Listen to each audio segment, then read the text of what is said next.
Hi friends, welcome to Abu creations. என்ன friends, எல்லாம் நல்லா இருக்கீங்களா? இன்றைக்கி நம்ம வீடியோவில் என்ன பார்க்க போகிறோம் அப்படின்னா, ஃபர்வீன் சுல்தானா மிகப்பெரிய பேச்சாளர் அவங்களுடைய ஸ்பீச் தான் நம்ம நீங்கள் கேட்க போகிறோம்.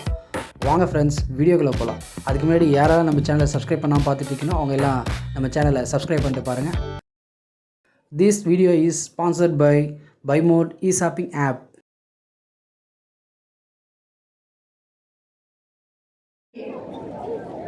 ஒரு நீண்ட இடைவெளிக்கு பிறகு 9வது முறையாக எழுச்சி பெற்றிருக்கக்கூடிய பெரம்பலூர் புத்தக திருவிழாவின் நிறைவு நாள் நிகழ்ச்சியில் பேசுகின்ற பெரும் வாய்ப்பை எனக்கு அளித்த பெருந்தகைகளுக்கு என்னுடைய வணக்கமும் வாழ்த்தும் நன்றியும் பாராட்டும்.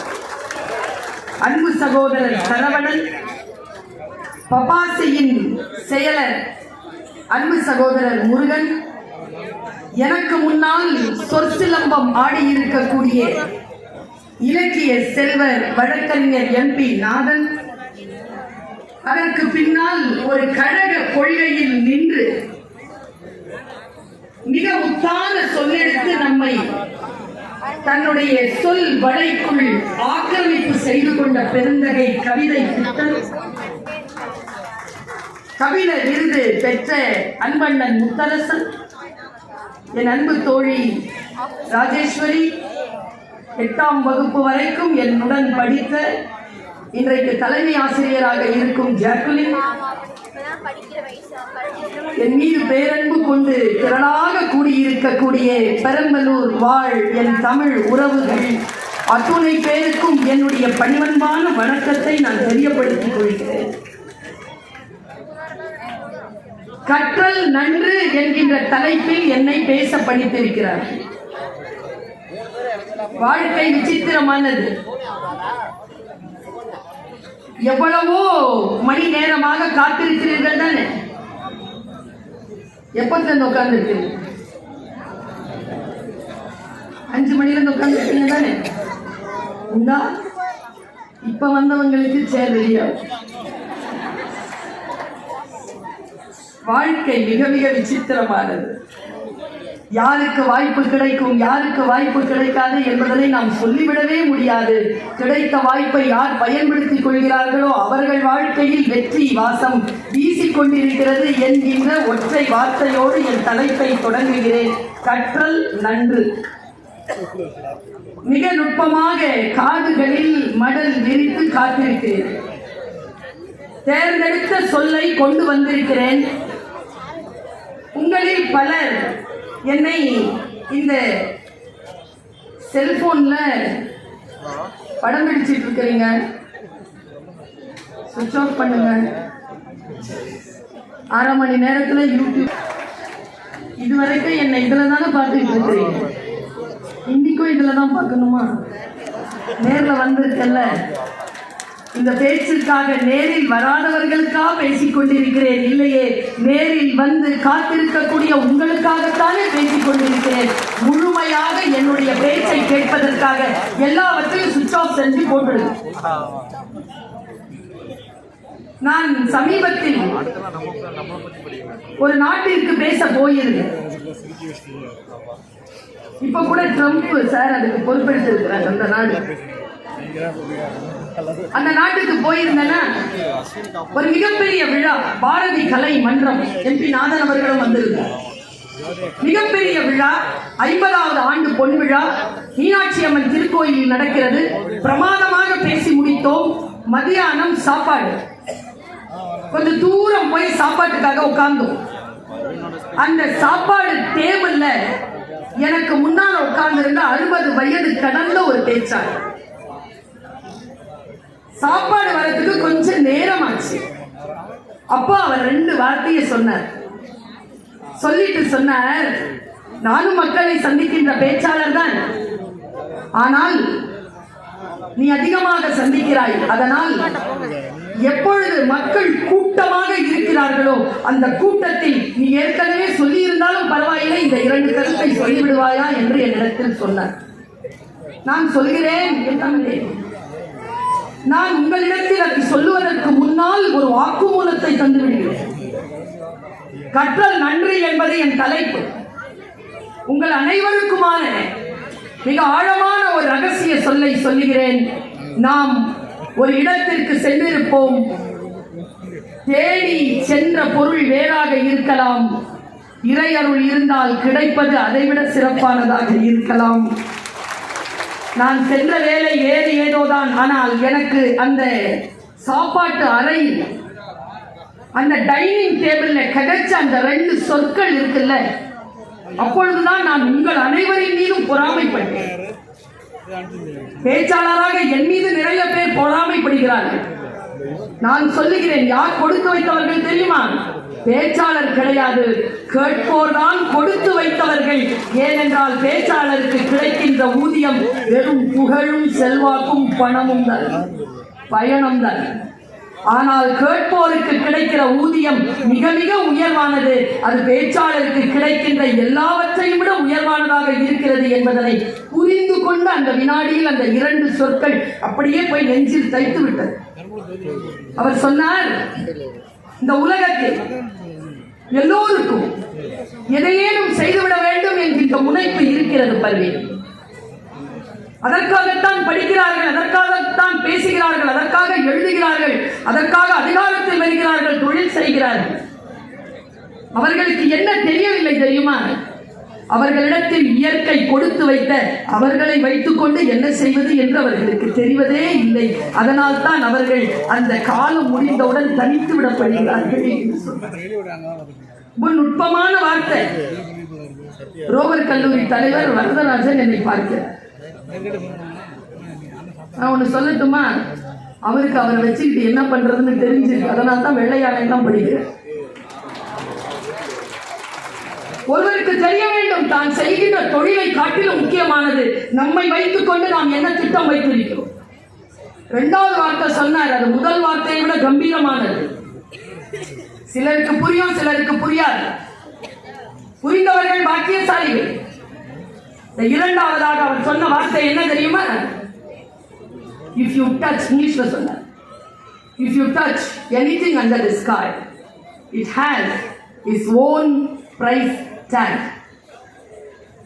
தமிழ் என்ன அர்த்தம் தெரியுமா? இந்த உலகத்தில் எதை தொட்டாலும் அதற்கு என்று ஒரு விலை இருக்கு. எந்த பொருளை தொட்டாலும் அது பணத்தோடு மட்டும் சம்பந்தப்பட்டது கிடையாது. இப்பொழுது சொல்லட்டுமா ஒரு விலையை? நீங்கள் எல்லோரும் இங்கே உட்கார்ந்து இந்த பேச்சை கேட்கிறீர்கள் இல்லையா? என் பேச்சை கேட்கிறீர்கள்.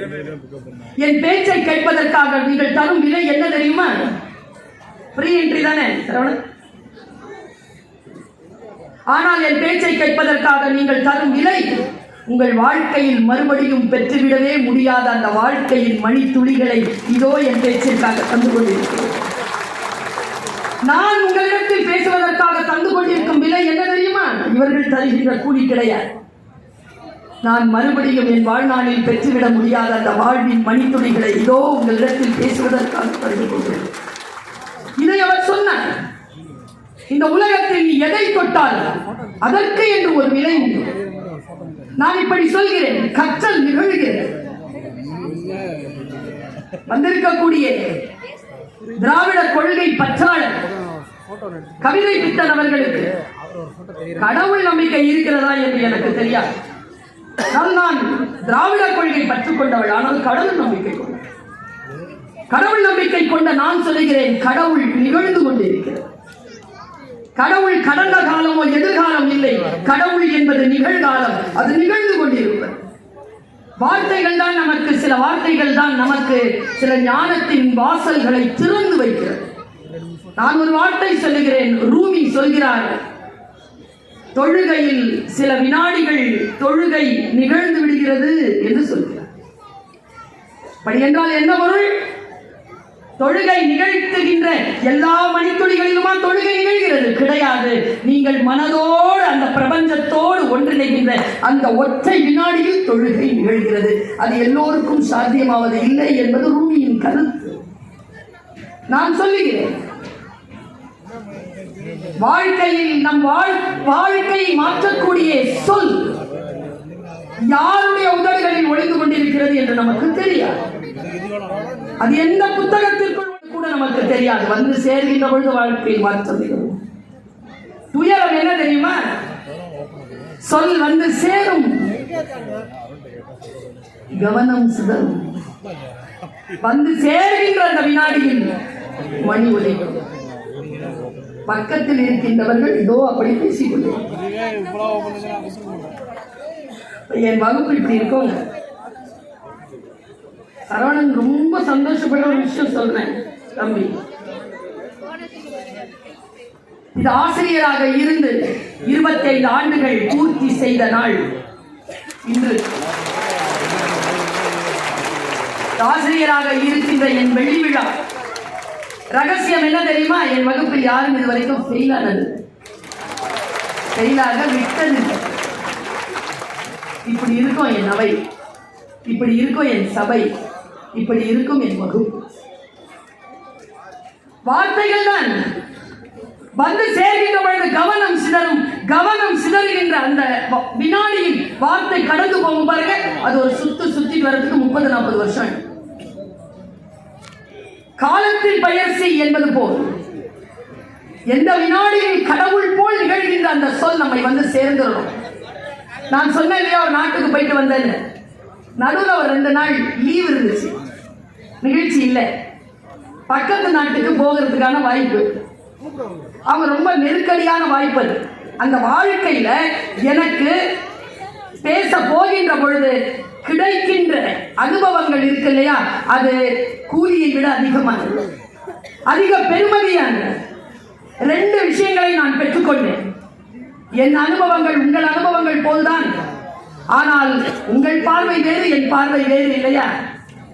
அந்த வேற்றான பார்வையில் எனக்கு கிடைத்த அந்த அனுபவங்களை நான் சொல்லுகின்ற பொழுது நீங்கள் அதை நேரடியாக கடந்து வந்திருந்தாலும் உங்களுக்குள் ஒரு கற்றல் நிகழ்ந்து விடுகிறது என்பதுதான் என் பேச்சின் வெற்றி. ஒரு வீட்டுக்கு நான் போயிருந்தேன். அந்த வீட்டுல ஒரு 6 மாச குழந்தை, பேரழகின் பெட்டகம். குழந்தைனால அப்படிதான், அப்படி பார்த்தாலும் அப்படி வந்து தவிக்குது, ஆனா சாப்பிட மாட்டேன். சாப்பிடாம அழிசாட்டியம் பண்ற அந்த குழந்தைய அவங்க அம்மா சாப்பிட்ற ஊட்டுறதுக்கு அவ்வளோ பாடுபட்டு இருந்தா. நான் தங்கி இருந்த வீட்டுல அவங்க அம்மா சொன்னாங்க, நீ பாட்டு பாடு, இந்த குழந்தை சாப்பிடும். அந்த பொண்ணு போய் டேப் ரெக்கார்டர் போடுறதுக்கு முன்னால யோசிச்சுது, அம்மா நானே பள்ள வாங்கிடுச்சு. இந்த அம்மா நான் பாடு பாடு சாப்பிடுதான்னு பார்ப்போம், பாடு, பயமுறுத்தாம பாடு. அந்த அம்மா பாடுச்சிங்க. நீங்க நம்புவீர்களா? அந்த அழுதுட்டு இருந்த குழந்தை அப்படி பார்த்துச்சிங்க, சிரிச்சுது. இந்த கப்பு நிறைய அந்த ஸ்வீட் பொட்டேட்டோ ஃபுல்லா சாப்பிட்டுருச்சுங்க. பாட பாட சாப்பிடுதுங்க. அது 3 நாள்ல 100 முறையாவது நான் அந்த பாட்டை கேட்டிருப்பேன். இந்த குழந்தை 6 முறை தான் சாப்பிட்டுச்சு. அந்த குழந்தைய சிரிக்க வைக்கணும்னு அந்த அம்மா 100 முறை அந்த பாட்டு பாடிச்சு. எனக்கு அந்த பாட்டு மனப்பாடம் ஆயிடுச்சு. இந்த பாட்டு சொல்லட்டுமா? காத்து மேல, காத்து கீழே, காத்து லெஃப்ட்ல, காத்து ரைட்ல, காத்து மேல காத்து அடிக்குது, காத்து கொஞ்சம் நாள் கையில சிரிக்குது. 3வது நாள் முடிஞ்சு நான் செருப்பு மாட்டிக்கிட்டு என் சூட் கேஸை பிடிச்சிக்கிட்டு ஆர்த்தி கூப்பிட்டேன். இங்க பாரு, நான் மறுபடியும் இந்த வீட்டுக்கு வரும்போது இந்த பிள்ளை வளர்ந்துருக்கும், சரியா? ஏன்னா வெளிநாடு கன்னடா, அடிக்கடி போக முடியாது, 3-4 வருஷமாவது ஆகும். நான் வரும்போது உன் பிள்ளைய பத்தி என்கிட்ட எந்த கம்ப்ளைண்ட்டும் பண்ண முடியாது. சொல்ற பேச்சு கேட்க மாட்டேங்குது, அசிங்கமான பாட்டு தான் கேட்குது, குத்து பாட்டு தான் கேட்குது, ரசனை கெட்டு போச்சு, பெரியவங்க பேச்சே கேட்கறது இல்லைன்னு எனக்கு சொல்லக்கூடாது. ஏன்னா அதன் விதையை நீ 3 நாட்களுக்கு முன்னால் விதைத்து விட்டாய். அந்த குழந்தை கேட்டுச்சா அந்த பாட்டு பாடுன்னு? ரசனையை மாற்றி கொடுத்தது யார்? நீங்கள் தான் கொடுத்தீர்கள்.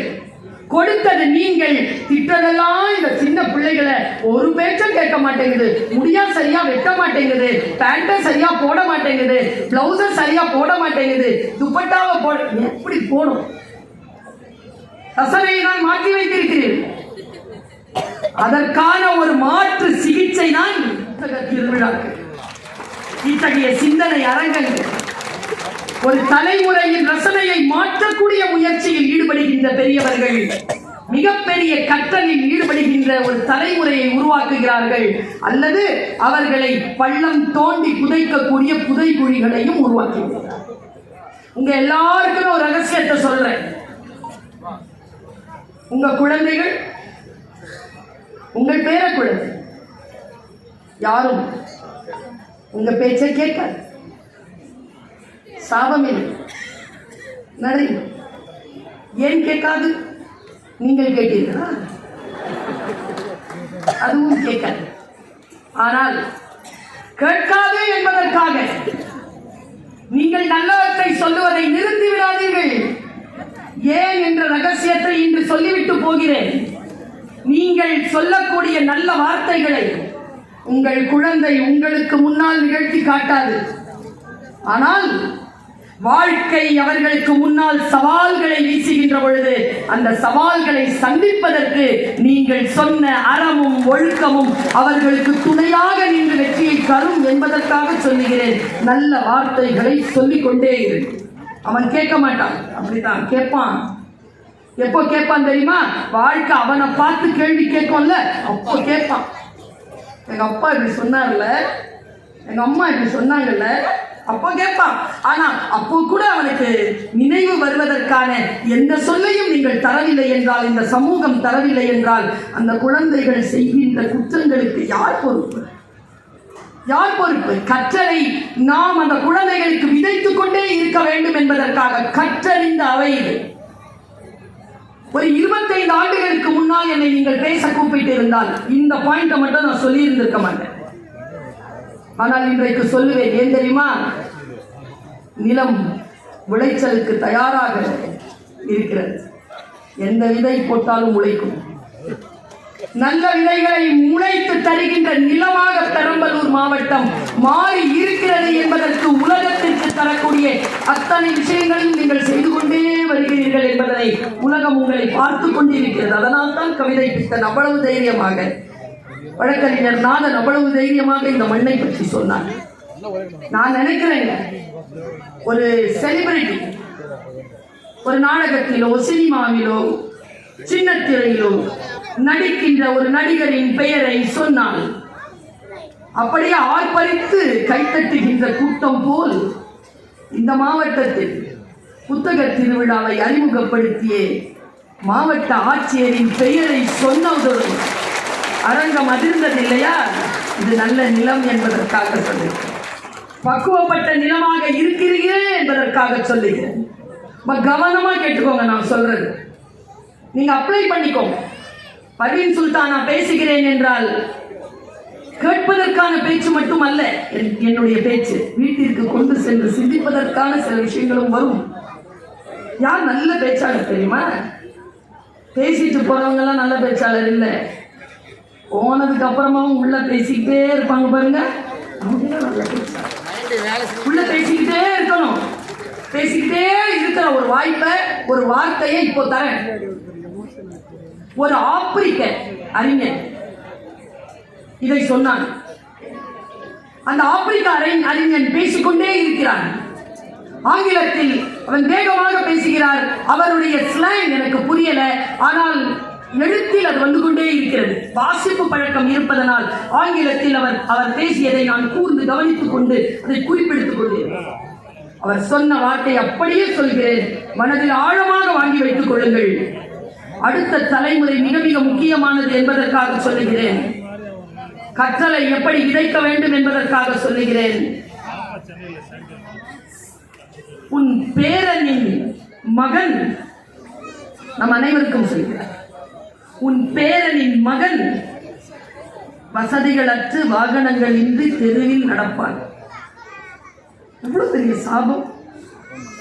என் பேரனின் மகன் ஏன் வசதிகள் இல்லாமல் வாகனம் இல்லாமல் நடக்க வேண்டும்? அதற்கு அவன் காரணங்களை சொல்லுகிறான், வாழ்க்கையின் ரகசியத்தை சொல்லுகிறான், உலக மனித வரலாற்றின் அரசியலை சொல்லுகிறான், 5 படிநிலைகளில் சொல்லுகிறான்.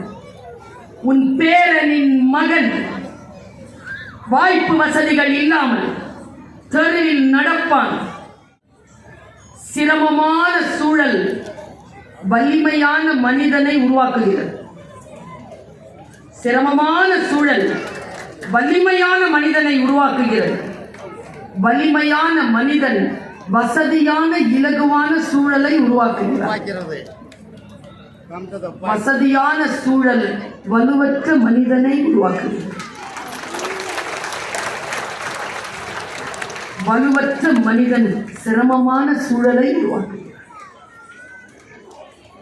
நம்ம எந்த ஜெனரேஷன்ல இருக்கிறோம்?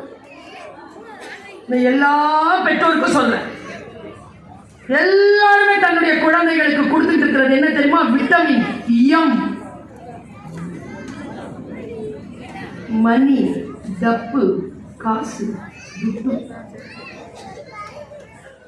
எந்த குழந்தையும் எனக்கு தெரிஞ்சு ரோவர் ஸ்டார் கிட்ட எல்லாம் பேர குழந்தை வந்தானா 500 ரூபாய் பரிசா கொடுத்தானா ஏத்துக்க மாட்டான்னு நினைக்கிறேன். கட்டு கொடுத்தாத்தா,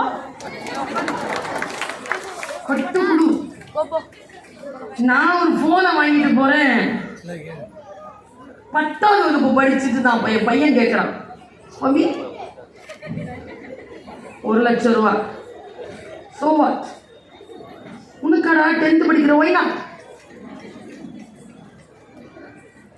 வசதியானவர்கள் நாங்கள், வசதியானவர்கள் வலுவற்ற மனிதர்களை உருவாக்கிக் கொள்வோம். Vitamin M. உங்களுக்கு வளர்றது என்ன தெரியுமா? விட்டமின் கே, கொழுப்பு. கரைக்கணும்னா விட்டமின் என் கொடுங்க. நோ, கிடையாது, இல்லை. என்ன குழந்தை பார்க்குறான், நல்லா தானே பேசிட்டு இருந்த, இப்படி பேசுற. நாம் எல்லோரையும் பார்த்து நாம தாங்க பெரியவங்க பேச்ச கேட்ட கடைசி தலைமுறை. இந்த சிண்டு வாண்டு நண்டு பேச்ச கேட்க தொடங்கியிருக்க முதல் தலைமுறை. அதுங்க நம்மள ஆட்சி செய்யும். எப்படி தடுக்கிறது? நம்ம எல்லாருமே ஜெனரேஷன் எக்ஸ், சிலது மில்லேனியன்ஸ் இருக்காங்க. இப்போ இருக்கிற பிள்ளைங்க 90 கிட்ஸ் எல்லாம் மில்லேனியன்ஸ். 2000 கிட்ஸ் எல்லாம் யார் தெரியுமா? Generation set. இப்போ அதுங்களுக்கு மரியாதை போயிடுச்சு. 2010ல வந்துருச்சு. இதான் என் முன்னால நிக்குது. இது ஜெனரேஷன் ஆல்பா. இப்போ 1.5 மாசத்துக்கு முன்னால பிறந்ததெல்லாம் ஜெனரேஷன் பீட்டா. நாங்கெல்லாம் சீனியர்ஸ் கிட்ட பேசுறதுக்கு தவம் கிடப்போம். இன்னைக்கு ஃபர்ஸ்ட் இயர் கிட்ட பேசுறதுக்கு 3rd இயர் தவம் கிடக்குது. சூழல் மாறுகிறது. சூழல் மாறுகின்ற பொழுது கல்வி அறிவை கற்றலை எங்கிருந்து தொடங்குவது அவர்களுக்கு? நான் ஒரு ரகசியத்தை சொல்லிவிட்டு போகிறேன். பெற்றோர்கள் கவனம். உங்கள் குழந்தைகளை கொஞ்சம் கண்டிப்புடன் வளர்த்து பாருங்கள். கொஞ்சம் கண்டிங்க. நண்பர்களாக இருங்க, தண்டிச்சிடாதீங்க. ஆனா கண்டிப்பா இருங்க, தண்டிச்சிடாதீங்க. கண்டிப்பா குழந்தைங்க கொஞ்சம் வெயிட்ட தூக்குட்டோமே, என்ன பிரச்சனை உங்களுக்கு? ஸ்கூல்ல உள்ள போற வரைக்கும் எடுத்துட்டு போய் கொடுக்குற. நான் சொல்லட்டுமா, எங்க அம்மா அவங்க சொத்தெல்லாம் என் பேருக்கு தான் எழுதி வைக்கணும். 5 பிள்ளைங்க எங்க அம்மாவுக்கு. காரணம் என்ன தெரியுமா? எங்க அம்மாவை நான் வெயிட் தூக்க விட மாட்டேன். புரியுதா? அம்மா அப்பாவை நல்லா பார்த்துக்கோங்க, சொத்து கிடைக்கும். ஒருத்தன் சொல்றான் புரியல, எப்படி புரியும்? குழந்தைகளை கொஞ்சம் வெயிட் தூக்க விடுங்க. ஏன் தெரியுமா? தன் கைகளில் பெற்றோர்களின் பெரியவர்களின் கரங்களில் இருந்து தன்னுடைய கரத்திற்கு வெயிட்ட தூக்கிக்கிற குழந்தைகள் அந்த பெற்றோர்களை அவர்கள் முதிர முதிர இவர்கள் பார்த்துக் கொள்வார்கள். இல்ல அவங்க வெயிட்ட தூக்க கூடாதுன்னு அவங்களுக்கு வசதியான வாழ்க்கையை ஏற்படுத்தி கொடுத்தீங்கன்னா நீங்க சாவர வரைக்கும் அவங்களை நீங்க தான் பார்க்கணும். அதுங்களுக்கு அந்த பழக்கமே வராது. நாம் சொல்லுவதெல்லாம் உளவியல். இன்னொரு உளவியல் சொல்ற கற்றல் என்பது என்ன? இந்த உலகத்தில் எங்கோ நிகழ்ந்து கொண்டிருக்கிறது, உங்களுக்கு வந்து சேர்கிற போது நீங்கள் கற்றுக்கொள்கிறீர்கள். அதனால தான் அவர் சொன்னார், புதியன விரும்பு. எனக்கு எல்லாம் தெரியும், அவனுக்கு ஒன்றும் தெரியாது. தெரியாமத்தான் கேட்கிறான், தெரிஞ்சு கேட்கிறான். உஷாரா இருக்கணும். நான் ஒண்ணு சொல்றேன், நீ தப்பா நினைச்சுக்க மாட்டியே. தப்பா நினைச்சுக்கிற மாதிரி எதை சொல்ல போறான்னு அர்த்தம். கவனம். கவனத்தோடு இருக்கக்கூடியவர்கள் கற்றலில் ஈடுபடுகிறார்கள். கற்றல் அவர்களுக்கு புதிய புதிய பாதையை திறந்து கொடுக்கிறது. ஒரு நுட்பமான ஒரு அரசியலை சொல்லுகிறேன். கற்றல் எங்கிருந்து தொடங்குகிறது? மனிதனுக்கும் விலங்குக்கும் இருக்கக்கூடிய வித்தியாசம் என்ன தெரியுமா? விலங்கு கற்றுக்கொண்டு பிறக்கிறது, மனிதன் தான் பிறந்த பிறகு கற்றுக்கொள்கிறான். அவனுக்கு மட்டும்தான் அந்த வாய்ப்பு. ஆனா நீங்க பாருங்க, உலகத்துல பாருங்க, எந்த உயிரும் எப்படி இருந்ததோ அப்படிதான் இருக்கு. மனிதன் மட்டும்தான் வளர்ந்து கொண்டே இருக்கிறார். எப்படி நம்முடைய குழந்தைகளுக்கு நாம் அறிவை தருவது?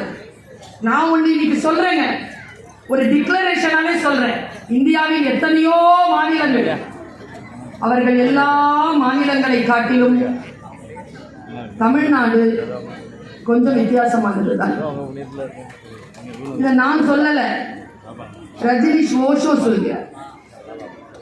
ஏன் தமிழ்நாட்டு மக்கள் மட்டும் வித்தியாசமாக இருக்கிறார்கள்? ஓஷோ புக்ஸ் இருக்கு, நீங்க போய் தேடி பாருங்க. மறைந்திருக்கும் உண்மைகளில் பேசுகிறார் ஓஷோ. ஏன் தமிழ்நாட்டு மக்கள் மட்டும் வித்தியாசமாக இருக்கிறார்கள்? கேட்ட கேள்விக்கு ஓஷோ தந்த பதில், அவர்கள் தான் இந்தியாவின் பூர்வீக குடிகள். என்ன வார்த்தை? பூர்வீக குடிகள் நாங்கள். சுயமரியாதை துடிச்சு போயிட்டாருங்க கவிதை பித்தன் பக்கத்துல உட்கார்ந்து. காலில் விழுவது ஜெயராஜ் அவர்களின் மரபு சார்ந்த சிந்தனை.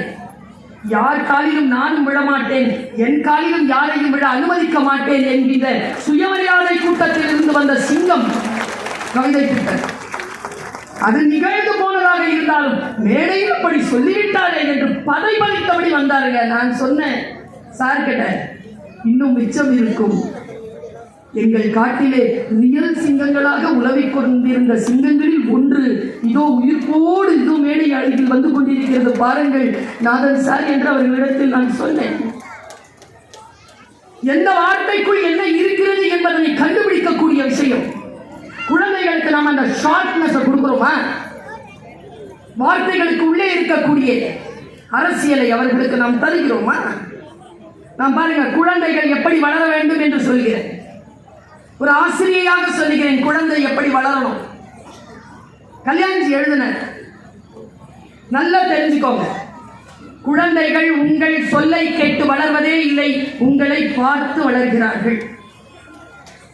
உங்களை பார்க்கிறார்கள், உங்கள் அசைவுகளை பார்க்கிறார்கள்.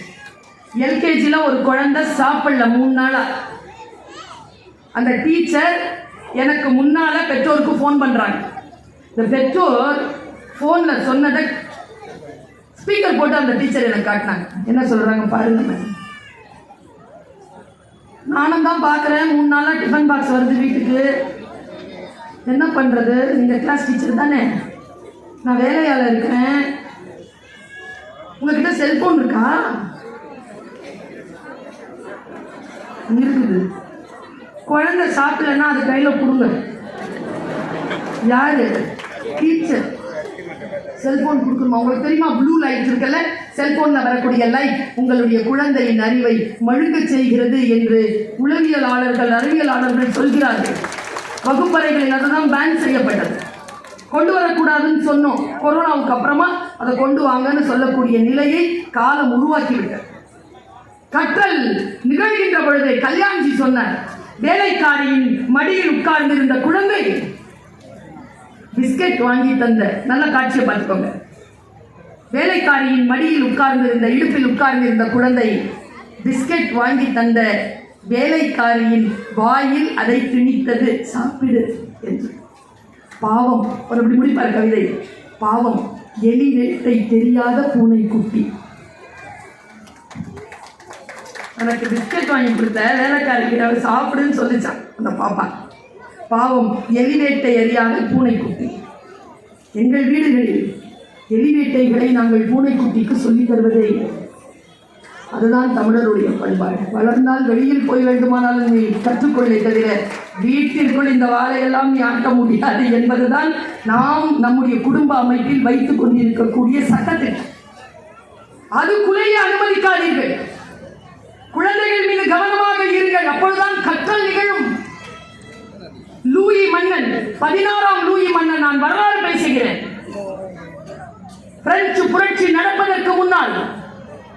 16ஆம் லூயி மன்னன் செய்த சொன்ன ஒரு காரியம் வரலாற்று ஏடுகளில் பதிவு செய்யப்பட்டிருக்கிறது. பிரெஞ்சு புரட்சி வருவதற்கு அது காரணமாக இருந்திருக்கிறது என்று வரலாற்று ஆசிரியர்கள் சொல்லுகிறார்கள். அந்த செய்தி என்ன தெரியுமா? வேலைக்காரிகளுடன் விளையாடிக் கொண்டிருந்த 16ஆம் லூயி தன் 4.5 வயதில் சொன்னானாம் வேலைக்காரியின் கையை நீட்டி, அது எப்படி உனக்கும் 5 விரல்கள்? விடுவானவம்,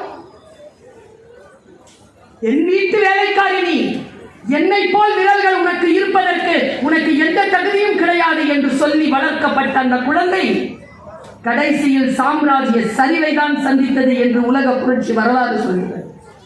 குழந்தைகளுக்கு எதை சொல்லி தருகிறோம்? நாம் எப்படி வளர்க்கப்படுகிறது குழந்தை? எப்படி நாம் ஒரு விஷயத்தை சொல்லி தருவது? நீங்க எல்லாருமே டாடா பற்றி கேள்விப்பட்டிருப்பீர்கள். டாடா அவர் இறந்த பொழுது அவருடைய புகழ்முறைகள் நிறைய எங்களுக்கு செய்திகளில் வந்து சேர்ந்தன. அதையெல்லாம் நான் சொல்ல இல்லை. அவர் சொன்ன ஒரு பாயிண்ட்டை மட்டும் சொல்றேன். எனக்கு எப்பொழுதும் என்ன தெரியுமா, எது எங்கே நடந்தாலும், என்னுடைய தகப்பனார் எனக்கு சொன்னதுங்க, எது எங்கே நடந்தாலும் யாரை கடந்து போனாலும் கற்றுக்கொண்டு கடந்து போ.